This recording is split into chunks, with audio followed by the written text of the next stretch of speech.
नमस्कार सकल बंधुगण केमन आছেন सकले आशा करी सकले भालो आছেন।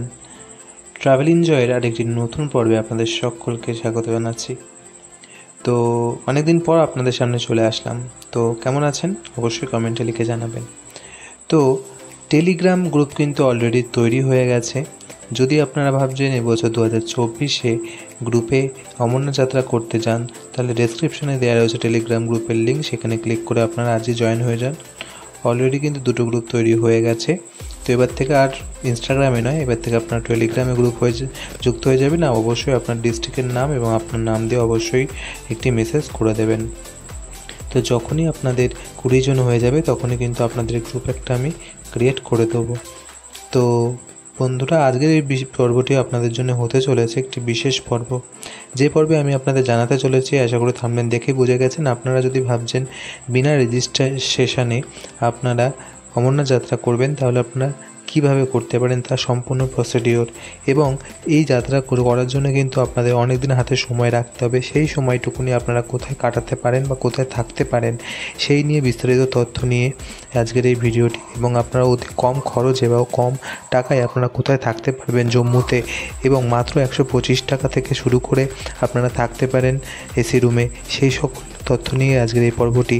যদি আমার এই পর্বগুলি আপনাদের ইনফরমেটিভ বলে মনে হয় তবে আজকে যুক্ত যাবেন ট্রাভেল এনজয়, কারণ এই চ্যানেলে আপনার পশ্চিমবঙ্গ তথা ভারতবর্ষের সকল টুরিস্ট প্লেস আমার সাথে দেখতে পাবেন।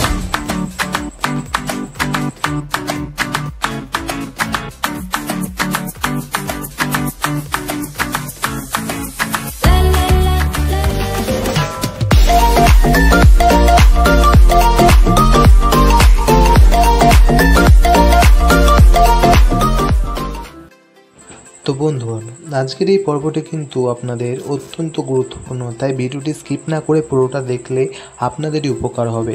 কারণ আমি কিন্তু অমরনাথ যাত্রা নিয়ে ইতিপূর্বে আপনাদের অনেকগুলো ভিডিওই দিয়েছি, যেগুলো কিন্তু আপনাদের অনেক উপকারে এসেছে বলে আমার মনে হয়, এবং আপনারাও সেটা জানিয়েছেন। তো আজকের পর্বটি সেমনই আরেকটি বিস্তারিত তথ্য আপনাদের জন্য, কারণ আপনি ইদানিং যা শুনতে পাচ্ছি অমরনাথ যাত্রার রেজিস্ট্রেশন নিয়ে অনেক রকম সমস্যা আসছে, সেই কারণে সেইগুলোরই সমস্যা সমাধান করার জন্য আজকের এই পর্বটি। তো আপনারা পুরোটা দেখুন, এবং যদি কোনো জিজ্ঞাসা থাকে অবশ্যই আমাকে কমেন্ট করে জানান। তো চলুন বিস্তারিত তথ্যে বা সম্পূর্ণ ডিটেলস তথ্যে আপনাদের নিয়ে যায়। তো আপনাদের মেন যে সমস্যাটা হচ্ছে, ধরুন আপনাদের যাওয়ার দিন হয়তো 1 তারিখ, তো সেই ক্ষেত্রে আপনারা যদি পৌঁছাবেন সেটা 3 তারিখে পৌঁছাবেন, আর সেখানে প্রথমে পৌঁছেই আপনারা যাত্রীনিবাসে যাবেন, এবং সেখান থেকে ধরুন আপনাদের 4 তারিখে বাস, তো সেই ক্ষেত্রে আপনারা 4 তারিখে ভোরে হয়তো পৌঁছাবেন পেহেলগাম, এবং 5 তারিখে আপনারা যাত্রা শুরু করবেন। তো এই সকল কথা মাথায় নিয়ে কিন্তু আপনারা কম্পালসারি হেলথ সার্টিফিকেট করার জন্য কিন্তু বিভিন্ন হসপিটালে গেছেন এবং ব্যাংকে গেছেন, এবং অফলাইনেও বিভিন্নভাবে আবেদন করার চেষ্টা করেছিলেন যাতে আপনাদের নির্দিষ্ট ডেটটা আপনারা পেতে পারেন। কিন্তু আপনারা ধরুন 5-7 জনের গ্রুপ হয়ে থাকে, তাহলে সেই ক্ষেত্রে হয়তো 3 জনকে দিয়েছে এক ডেট আর 4 জনকে দিয়েছে আরেক ডেট। সেই ক্ষেত্রে আপনাদের একটা কথা বলে রাখা ভালো, যারা এখানে 5 তারিখে পারমিটটা পেয়েছে তারা কিন্তু সেখানে 4 তারিখে যেতে পারবে না, কিন্তু যারা 4 তারিখে পেয়েছে তারা কিন্তু অবশ্যই, বা যারা 5 তারিখে পেয়েছে তারা কিন্তু অবশ্যই 6 তারিখে যেতে পারবে। অর্থাৎ যারা আগে পেয়েছে তারা পরে যেতে পারবে, কিন্তু যারা পরে পেয়েছে তারা কিন্তু আগে যেতে পারবে না। তো এই ক্ষেত্রে হয়তো 5 জন, ধরুন 4 জন 3 তারিখেই যাবে, এবং 5 তারিখেই যাবে, এবং যে পরের যে আরও 3 জন রয়েছে তারা ধরুন আমাদের 7 তারিখে যাবে। সেই ক্ষেত্রে কিন্তু একটা সমস্যা আপনাদের হবে, সেটা হচ্ছে থাকার একদমই। তো আপনাদের যখন 4 তারিখে যে বাস আছে সেই ক্ষেত্রে আপনারা কিন্তু 5 তারিখে কিন্তু পৌঁছে যাবেন চন্দনবাড়ি, এবং এই কথাটা আপনারা কিন্তু মনে রাখবেন, যাত্রীনিবাসে যেদিন আপনাদের যাত্রা তার আগে, অর্থাৎ তার একদিন আগেই কিন্তু আপনারা যাত্রীনিবাসে ঢুকতে পারবেন, তা না হলে আপনাদের কিন্তু যাত্রীনিবাসে ঢুকতে দেবেন না। এবারে ধরুন কোনো বাড়ির 7 জন মেম্বার রয়েছে, তাদের মধ্যে থেকে এরকম তো হবে না যে কেউ মানে আলাদা আলাদাভাবে থাকবে, এমন তো হতে পারে না। তো সেই ক্ষেত্রে আপনাদের কিন্তু মনে রাখতে হবে যে সেই ক্ষেত্রে সমস্যা আপনাদের অনেক হবে। এই সমস্যা সমাধানের জন্য আপনাদের কিন্তু একটি জিনিস মাথায় রাখা অবশ্যই প্রয়োজন, কারণ আপনারা সকলে একসঙ্গে আনন্দ করতে যাচ্ছেন। এবার সেক্ষেত্রে যদি আলাদাভাবে জার্নি করেন সেটা তো ভালো লাগে না। তো সেই ক্ষেত্রে আপনারা কিন্তু 4 তারিখে যাত্রা নিবাসে ঢুকতে পারবেন না। যাদের এখানে 5 তারিখে যাওয়ার আছে সেক্ষেত্রে তারাই কিন্তু ঢুকতে পারবে। তো আপনাদের 6 তারিখে থাকলে কিন্তু আপনারা ঢুকতে পারবেন না। তাহলে যে মাঝে মধ্যখানে যে একদিন রয়ে যাচ্ছে সেই ক্ষেত্রে আপনারা কোথায় থাকবেন, তাই তো? সেই থাকার জন্য কিন্তু আপনাদের অবশ্যই একটা জায়গা মেনশন করে মাথায় রাখতে হবে। তার আগে বলে দেবো, এবং এই আরেকটা বিষয়ও কিন্তু হতে পারে, সেটা হচ্ছে মেডিকেল রিপোর্ট নিয়ে। তো অনেকে কিন্তু মেডিকেল সার্টিফিকেট, হেলথ সার্টিফিকেট করে নিয়ে যায় না। সেই ক্ষেত্রে কিন্তু অবশ্যই আপনাদের মেডিকেল সার্টিফিকেট করার জন্য অবশ্যই কিন্তু আপনাদের জম্মুতে থাকতে হবে। সেই বিষয় নিয়ে পরে একটি বিস্তারিত আসছে বা অন্য একটা ভিডিওতে আপনাদের জানিয়ে দেবো। আজকে জানাচ্ছি, আপনারা যদি ভাবছেন যে মধ্যখানে একটা দিন সময় আছে, তাহলে সেই দিন আপনারা কোথায় থাকতে পারবেন জম্মুতে, ঠিক আছে? তো সেই ক্ষেত্রে কিন্তু আপনাদের আমি ডিটেলস বিস্তারিত বলে দিচ্ছি। সেক্ষেত্রে কিন্তু অনেক হোটেলই কিন্তু আপনারা পেয়ে যাবেন জম্মুতে, অনেক হোটেল পেয়ে যাবেন। সেক্ষেত্রে কিন্তু আপনাদের জম্মুতে একদিন থাকার খরচ কিন্তু 3 থেকে 4 হাজার টাকা হয়ে যাবে 5 জনের, এবং একজনও কিন্তু সেখানে খুব জোর হলে 3 জন থাকতে দেবে, 3 জনের বেশি থাকতে দেয় না। সেক্ষেত্রে আপনাদের 2,500 টাকা পেয়ার হয়ে যাবে সকলের মধ্যে। কিন্তু এরও কম খরচে কিন্তু আপনারা থাকতে পারেন। এবং এছাড়াও আপনারা যদি হোমস্টেতে থাকতে চান, হোমস্টে মানে একটা নর্মাল বাড়ির মতো যেয়ে দেবে আপনাদের, সেক্ষেত্রেও কিন্তু আপনাদের মাথাপিছু 500 থেকে 600 টাকা পড়ে যাবে। সেখানেও খুব বেশি হলে 4 থেকে 5 জন আপনাদের থাকতে দেবে। তো এর থেকেও কিন্তু কম খরচে আপনারা জম্মুতে থাকতে পারেন। সেটি কোথায়, সেইটাই এখন আপনাদের জানাতে চলেছি আমি। তো আজকে আমি আপনাদের এমনই একটা জায়গার খবর দিতে চলেছি, যেটা আপনাদের জম্মুতে থাকার অত্যন্ত সুন্দর জায়গা বলতে পারেন, এবং অত্যন্ত ভালো। আপনারা ভাববেন না যে এত কম টাকা বলে যে কোনো যেমন তেমন জায়গা আপনাদের বলে দেবো, না। এটা খুবই ভালো জায়গা, কারণ এখানে প্রচুর মানুষ থাকে যারা এই তীর্থযাত্রায় আসে। তো আপনি এমন একটা জায়গা আপনাদের খবর দিতে চলেছি জম্মু স্টেশনের কাছে। সেখানে আপনারা কিন্তু সবচেয়ে কম 150 টাকায় থাকতে পারবেন, এবং কোনো ভালো জায়গার থেকে কিন্তু কম নয়, এবং ভালো টয়লেট থেকে শুরু করে ভালো বেড পাবেন, ভালো লকার পেয়ে যাবেন, কোনো অসুবিধা হবে না। এবং এখানে কিন্তু এসি নন এসি সব কিছুর সুবিধায় আপনারা পেয়ে যাবেন। তো জায়গাটি কোথায় সেটির গুগল ম্যাপের লিঙ্ক কিন্তু আমি আপনাদের দিয়ে দেবো। তো জম্মু স্টেশন থেকে খুবই নিয়ারেস্ট। এখানে কিন্তু 2টি বিল্ডিং রয়েছে, একটি হচ্ছে কালিকা ধাম এবং অন্য হয়েছে বৈষ্ণোদেবী ধাম। নামটা হয়তো আপনারা অনেকেই শুনেছেন। এগুলো হচ্ছে যাত্রী নিবাস। এখানে সাধারণত যারা বৈষ্ণোদেবীতে যান তারা কিন্তু আগে থেকে এখানে বুক করে রাখে, এবং অমরনাথ যাত্রা যাওয়ার সময় কিন্তু এখানে অনেক বেশি পরিমাণে চাপ হয়। তো অমরনাথ যাত্রা শুরু হচ্ছে কিন্তু 29 তারিখ থেকে। এখনও পর্যন্ত আমি যেটা দেখেছি 29 তারিখের পরে সমস্ত কিছু কিন্তু অ্যাভেলেবেল আছে। জুলাই মাসে কিন্তু এখনও পর্যন্ত বুকিং চলছে, এখনও পর্যন্ত কিন্তু খোলেনি, অর্থাৎ জুলাই মাসে খোলেনি, জুন অবধি হয়তো এখনও পর্যন্ত রয়েছে। তো আপনারা কিন্তু অতিরিক্ত দিন নিয়ে যদি আপনারা জম্মুতে যান, সেই ক্ষেত্রে কিন্তু আপনারা কালিকা ধাম এবং বৈষ্ণোদেবী ধাম কিন্তু অবশ্যই বুক করতে পারেন। তো এখানে কিন্তু 2 রকমের রুম আছে, একটা নন এসি এবং এসি, এবং কালিকা ধামে শুধুমাত্র নন এসি রয়েছে। তো এর ভাড়া জিএসটি নিয়ে পড়বে 1500 টাকা, এবং এই রুমগুলোই আপনারা যখন কালিকা ধামে পেয়ে যাবেন, এবং বৈষ্ণোদেবী ধামে দুটোর মেয়ের মধ্যে অ্যাভেলেবেল রয়েছে, দুটোই কিন্তু এসি রুম পাবেন। এবং এখানে নন এসি ডবল বেডেড রুমে এই মুহূর্তে বুকিং নিচ্ছে না তারা। দ্বিতীয়ত এই কথাটা আপনি বলে দেবো, সেটা হচ্ছে ডরমেটরি রুম, অর্থাৎ ডরমেটরি রুমের মধ্যে কিন্তু আপনারা এসিও পাবেন, নন এসিও পাবেন।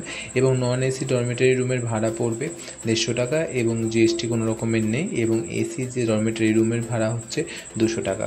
এবং এর চেকিং এবং চেক আউটের টাইম হচ্ছে 10টা থেকে শুরু, অর্থাৎ আপনারা জম্মুতাবাই করে সকাল 11টা থেকে 12টা, বা খুব বেশি হলে 2টোর সময় যখনই পৌঁছান না কেন, সেখানে আমি চেক ইন করলে পরের দিন 10টার মধ্যে কিন্তু আপনাদের চেক আউট করে দিতে হবে, এবং আপনারা কিন্তু অনায়াসে পেয়ে যাবেন যদি কেউ বুক করে আসেন। তো আপনারা যখন যাত্রী নিবাসের দরজা খুলবে তাদের জন্য, তখন কিন্তু এই রুমে কিন্তু আপনারা 10টা নাগাদ চেক আউট করে আপনারা কিন্তু ওখানেও চলে যেতে পারেন। তো চলুন বন্ধুরা, এবার আপনারা দেখিয়ে দিই আপনারা এই যাত্রার ক্ষেত্রে এই কালিকা ধাম বা বৈষ্ণোদেবী ধাম কীভাবে বুক করবেন, তার টোটাল প্রসিডিউর। তো ভিডিওটা স্কিপ না করে পুরোটা দেখুন, আপনাদের অত্যন্ত উপকারে আসবে এই পর্বটি। তো সবার প্রথমে কিন্তু আপনাদের ক্রোম ব্রাউজারে গিয়ে লিখতে হবে শ্রী মাতা বৈষ্ণোদেবী সাইনবোর্ড। তো এবার প্রথমে যে অপশানটা দেখছেন সেখানে ক্লিক করবেন, এবং ক্লিক করার পর দেখবেন ওনার দিকে 3 ডটস রয়েছে। সেই 3 ডটে ক্লিক করে আপনারা দেখছেন অর্ডার নাও, সেখানে কিন্তু আপনাদের কিন্তু গিয়ে প্রথমেই দেখতে পাবেন যে রয়েছে আপনাদের রেজিস্ট্রেশন করতে হবে ফোন নাম্বার দিয়ে। তো আমি ফোন নাম্বার দিয়ে রেজিস্ট্রেশন প্রথমে করে নিচ্ছি। দেখুন এখানে কিন্তু ফোন নাম্বার দিয়ে আমি তারপরে লগ ইন করে ক্যাপচার কোড দিয়ে বসিয়ে আমি কিন্তু লগ ইন করলাম। লগ ইন করাতেই দেখতে পাচ্ছেন এর একটি নতুন পেজ খুলে যাচ্ছে এবং এই পেজ খুলে যাওয়ার পর দেখতে পাচ্ছেন 3 নম্বর অর্থাৎ 4 নম্বর যে অপশানটি রয়েছে সেই 4 নম্বর অপশানে গিয়ে দেখছেন অ্যাডমিন অ্যাকোমোডেশন, সেখানে কিন্তু আপনারা পেয়ে যাবেন। সেখানে ক্লিক করার পরে দেখবেন তারপরে প্রথমেই দেখবেন একটা ফর্ম চলে আসবে, অর্থাৎ এই ফর্মের মধ্যে কিন্তু আপনাদের টোটাল যে ডাটা আছে সেই ডাটাটা কিন্তু আপনাদের ভরতে হবে এবং এই তথ্য বা ডাটাটা ভরার জন্য প্রথমে যেটি রয়েছে লোকেশন, সেই কোন লোকেশনে আপনি রুম বুকিং করতে চাই সেটা কিন্তু এখানে দিতে হবে। তো আমি প্রথমে কাটরাতেও করতে পারেন, জম্মুতেও করতে পারেন, এসব জায়গাতে কিন্তু আপনি করতে পারেন। তো জম্মু সিলেক্ট করতে হবে প্রথমে আপনাকে এবং জম্মু সিলেক্ট করার পর প্রথমে 10টা থেকে 10টা কিন্তু আপনাদের চেকিং আছে, সেটা কিন্তু আপনাদের এখানে দেখিয়ে দেবে এবং আপনাদের অ্যাকোমোডেশন কী আছে সেটা কিন্তু আপনাদের এখানে দিয়ে দেবে এবং নাম এবং এরপরে কিন্তু আপনাদের যেটা দিতে হবে সেটা হচ্ছে নাম্বার অফ ডে, অর্থাৎ আপনারা কতদিনের জন্য এখানে থাকবেন সেটা কিন্তু এর পরবর্তী লোকেশনে যে দেখতে পাচ্ছেন, প্রথমেই দেখতে পাচ্ছেন কাটরা রয়েছে, জম্মু রয়েছে। তো আমি আপনার মনের মতো প্রথমে এখানে জম্মু দিলাম, তারপরে দেখতে এখানে রয়েছে কী নেবেন আপনি, রুম নেবেন না ডরমেটারি। তো আমি এখানে ডরমেটারিতে ক্লিক করলাম, কারণ ডরমেটারিটাই নেবো এখানে আমি, এই জন্য ডরমেটারিতে ক্লিক করার পর তারপরে দেখতে পাচ্ছেন কত দিনের জন্য আপনি নেবেন সেটা কিন্তু আপনাকে এখানে চুজ করতে হচ্ছে। তো আমি কিন্তু এখানে 1 ডে এখানে নিয়ে দিলাম এবং কবে আপনি চুজ করতে চাইছেন। এখনও কিন্তু এখানে জুনের শুধুমাত্র বুক নিচ্ছে, জুলাইয়ের কিন্তু কোনো রকমের বুক নিচ্ছে না, সেক্ষেত্রে আমি জুনেরই একটা ডেট এখানে দিয়ে দিলাম আপনাদের দেখানোর জন্য। যেহেতু এবছর আমি কিন্তু জম্মু অমরনাথ যাত্রায় যাচ্ছি না, সেই জন্য আপনাদের শুধুমাত্র দেখানোর জন্য কিন্তু এই ভিডিওটা করেছি। তো আপনারা কিন্তু এই প্রসেসটা সম্পূর্ণভাবে ফলো করুন, স্কিপ করবেন না, তাহলে কিন্তু আপনারা বুঝতে পারবেন না। তো দেখুন আমি এখানে একটা ডেট দিয়ে দিলাম, তো সেই মতো দেখতে পাচ্ছেন সবুজ মানে কিন্তু সব অ্যাভেলেবেল রয়েছে জুন মাসে। তো দেখতে পাচ্ছেন, তো এখানে আমি যে কোনো একটা ডেট দিয়ে এই দেখতে পাচ্ছেন গ্রিন হয়ে আছে, এই জায়গাগুলোতে কিন্তু আপনাদের ক্লিক করতে হবে, অর্থাৎ আপনি এসি নন এসি না কী নেবেন সেই অনুযায়ী কিন্তু আপনাদের এখানে কালিকাও এবং আপনাদের বৈষ্ণোদেবী ধাম কিন্তু পেয়ে যাবেন। যে আমি গ্রিন, এটা কিন্তু অরেঞ্জ হয়ে গেল, মানে এখানে কিন্তু একটা আপনি বুক করে নিলেন। এবার কিন্তু আপনার এখানে টোটাল ডিটেলস দিতে হবে, আপনার নাম, আপনার ফোন নাম্বার, আপনার কিন্তু ইমেল আইডি সকল কিন্তু এখানে দিয়ে তারপরে কিন্তু আপনাদের সাবমিট করতে হবে। অর্থাৎ সাবমিট করার পরে কিন্তু একটা দেখতে পারবেন একটা রো খুলে যাবে, যেখানে কিন্তু আপনাদের আইডেন্টি প্রুফের টোটাল নাম্বার কোনটা আপনি সাবমিট করতে চাইছেন, Aadhaar card, voter card, PAN card, এটা কিন্তু আপনাদের দিয়ে দিতে হবে এবং দিয়ে দেওয়ার পর আপনার টোটাল যে মানে ল্যান্ডমার্ক অর্থাৎ ঠিকানাটা রয়েছে সেটা কিন্তু আপনারা এখানে দিয়ে দিতে হবে। তো দেওয়ার পরে কিন্তু আপনাদের এখানে সাবমিট করতে হবে এবং সাবমিট করার পরে কিন্তু আপনাদের দেখতে পাচ্ছেন এখানে পেমেন্ট অপশান চলে আসবে। অর্থাৎ পেমেন্ট অপশান আসা মানে এখানে কিন্তু আপনার একটি মানে পেজ খুলে যাবে, অর্থাৎ আপনার বুকিংটা কিন্তু এখানে টোটাল যে আপনার প্রসিডিওরটা সেটা কিন্তু কমপ্লিট হচ্ছে, অর্থাৎ এখানে কিন্তু আপনার এবার বুকিংয়ের প্রসিডিওরটা শুরু হবে। অর্থাৎ আইডিএফসি ব্যাংকের মাধ্যমে এবং আদার্স ব্যাংকের মাধ্যমেও কিন্তু আপনি এখানে টাকাটা পে করতে পারেন। যেহেতু আমি নর্মাল একটি ডরমেটারি রুম বুকিং করেছিলাম, তো সেই ক্ষেত্রে কিন্তু আপনার 10150 টাকা লেগেছিল, মানে দেখাচ্ছে এখানে। তো আপনাদের অনুযায়ী কিন্তু আপনাদের এখানে দেখাবে, তারপরে কিন্তু আপনি নেট ব্যাঙ্কিংয়ের মাধ্যমে কিন্তু আপনি আপনাদের পেমেন্টটি সম্পন্ন করতে পারেন। এইভাবে কিন্তু খুব সহজেই কিন্তু আপনি আপনাদের বুকিংটি করে নিতে পারেন। তো যাই হোক, এবার আপনি এইভাবে কিন্তু করে নেবেন এবং যদি কোনো রকম ডাউট হয় এই পেমেন্ট করার জন্য, এই যে দেখতে পাচ্ছেন এই হচ্ছে সেই ফর্মটি, যেটা কিন্তু আমার টোটাল ডিটেলসটা রয়েছে। তো সিকিউরিটি পারপাস আমি একটু ব্লার করে দিলাম। তো দেখুন এরপরে কিন্তু যেহেতু আমি বুকিংটা করছি না, এই জন্য কিন্তু রুম বুকিংয়ের রিসিপ্টটা আপনাদের দেখাতে পারলাম না। রুম বুকিংয়ের রিসিপ্টটা আপনারা ডাউনলোড করলেই কিন্তু পেয়ে যাবেন। তো বন্ধুরা, আজকের এই পর্বটি কেমন লাগলো এতক্ষণ আপনারা দেখলেন। অনলাইনে আপনি বাড়িতে বসেই কিন্তু জম্মুর মধ্যে যেসব অতিরিক্ত দিন আপনাদের থাকতে হবে, সেই যাওয়ার সময় হতে পারে বা আসার সময় হতে পারে, সেই দিন আপনি কিন্তু রুমটা বুক করে নিতে পারেন। তার টোটাল একটি প্রসিডিওর আপনাদের দেখালাম এবং রুমগুলো আপনারা কিন্তু খুব তাড়াতাড়ি বুক করে নেবেন। জুলাই মাসের বুকিং কিন্তু মে মাসে 1 তারিখ থেকে শুরু হবে, তো 1, 2, 3 তারিখের মধ্যে কিন্তু সকল রুম কিন্তু বুক হয়ে যাবে। সেই জন্য সুটেবল দিন অনুযায়ী আপনারা কিন্তু বুক করে নেবেন। তো আপনারা কিন্তু কোনো রকমের কিন্তু ইয়ের মধ্যে থাকবেন না যে ওখানে গিয়ে কম টাকায় পেয়ে যাবেন। তো আপনার ফ্রিতে কিন্তু অনেক কিছু পাবেন। সেখানে কিন্তু আপনাদের একটি আশ্রম আছে অনেক, সেখানে কিন্তু আপনারা ফ্রিতে থাকতে পারবেন, কিন্তু সেখানে কিন্তু একটা ভয় আছে, সেখানে কিন্তু অনেক রকমের কপট লোক ঘুরে বেড়ায়, অর্থাৎ সেখানে কিন্তু আপনার লাগেজ চুরি হয়ে যাওয়ার কোনো ভয় থাকতে পারে। সেই ক্ষেত্রে কিন্তু আপনারা সেসবের মধ্যে না থেকে আপনারা কিন্তু কম টাকায় যখন পাচ্ছেন সেখানে কিন্তু বুক করে নিতেই পারেন। তো চলুন বন্ধুরা, আজকে কিন্তু ভিডিওটা এখানেই এন্ড করছি। খুব শীঘ্রই আপনাদের সঙ্গে দেখা হবে নতুন একটা ভিডিওতে, নতুন একটা পর্বে। ততক্ষণের জন্য আপনারা ভালো থাকুন, এবং যদি এই ভিডিওগুলো আমার ইনফরমেটিভ মনে হয় তাহলে চ্যানেলটিকে অবশ্যই সাবস্ক্রাইব করে দিয়ে যাবেন, কারণ আপনাদের জন্য বানানো ভিডিও। আপনারা যদি আমার পাশে থাকেন তাহলে অবশ্যই আমাদের ভারতবর্ষের প্রতিটি প্রান্তের ভিডিও আপনাদের সঙ্গে নিয়ে যাবে। ততক্ষণের জন্য আপনারা ভালো থাকবেন এবং ট্রাভেল এনজয়ের সাথে যুক্ত হয়ে যাবেন। তো travel enjoy, travel in my hearts. Thank you so much.